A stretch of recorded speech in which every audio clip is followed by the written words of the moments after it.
திருமண உறவு பிரச்சனை காதலுங்கிறது சாதி பார்த்து வர்றது கிடையாது. எந்த சாதியா இருந்தாலும் ஆண் பெண் ஈகோ சண்டை வருது, அவங்களுக்குள்ள பிரச்சனைகள் வர்றதுங்கிறது லவ் மேரேஜ்லயும் நடக்கும், அரேஞ்ச் மேரேஜ்லயும் நடக்கும்.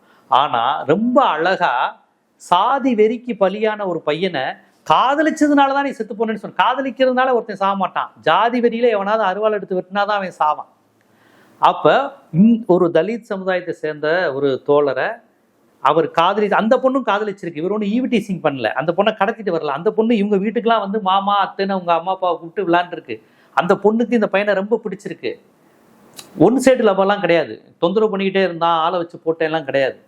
அப்ப இது ஒரு பெண் சார்ந்த பிரச்சனை கிடையாது, காதல் பிரச்சனைலாம் கிடையாது, சாதி பிரச்சனை. சாதியில இறந்துருக்கிறான். இயக்குனர் கஸ்தூரிராஜாவுடைய வயது அனுபவத்துக்கு ஒரு திரைப்பட இயக்குனராக இருந்திருக்கீங்க. ஜாதி பார்க்காம எல்லாரும் தேட்டருக்கு வர எல்லாருமே ஜாதி பார்க்காம தான் வருவான். தேட்டர்ல மட்டும்தான் ஜாதி கிடையாது.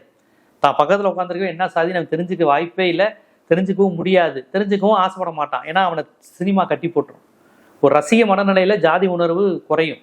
அப்பேற்பட்ட திரைத்துறையிலிருந்து வரக்கூடிய நீங்க இன்னும் ஜாதி பார்க்குற கல்ச்சர் இருக்கு, இது ஒழியணும், இளைஞர்களுக்கு வந்து இன்னும் சாதி தடையா இருக்கு, இளைஞர்கள் நல்லா படிக்கணும், ஆனா அதே சமயம் சாதி உணர்வோடு இருக்கக்கூடாது என்று பேச வேண்டிய இயக்குனர் கஸ்தூரிராஜா காதலிக்காதீங்க, படிப்பு கெட்டு போயிடும், வாழ்க்கை கெட்டு போயிடும், அதெல்லாம் எங்களுக்கு தெரியும். படிக்கிற வயசுல லவ் பண்ணக்கூடாது, படிக்கிற வயசுல பெண் முகத்துல போயிடாதீங்க, படிக்கிற வயசுல தவறி, இந்த அட்வைஸ் நீங்க பண்ணீங்கன்னா ஓகே. ஆனா நீங்க அதை எப்படி பண்றீங்க? சாதி வெறியை மறைக்கிறதுக்கு இப்படி ஒரு அட்வைஸ் பண்றீங்க. சரி, நீங்க உண்மையிலே பிள்ளைங்க படிப்பின் மீது அக்கறை கொண்டவரா கஸ்தூரிராஜா? உங்க பசங்க 2 பேரும் எடுக்கிற சினிமாவை பார்த்தா எவனா ஒழுங்கா படிப்பானா? 24 நேரமும் பெண்களை இழிவுபடுத்துற மாதிரியே படங்களை எடுத்தவர் வந்து இயக்குனர் செல்வராகவனும் தனுஷ் அவர்களும். அவருடைய படங்கள் முழுக்க என்ன?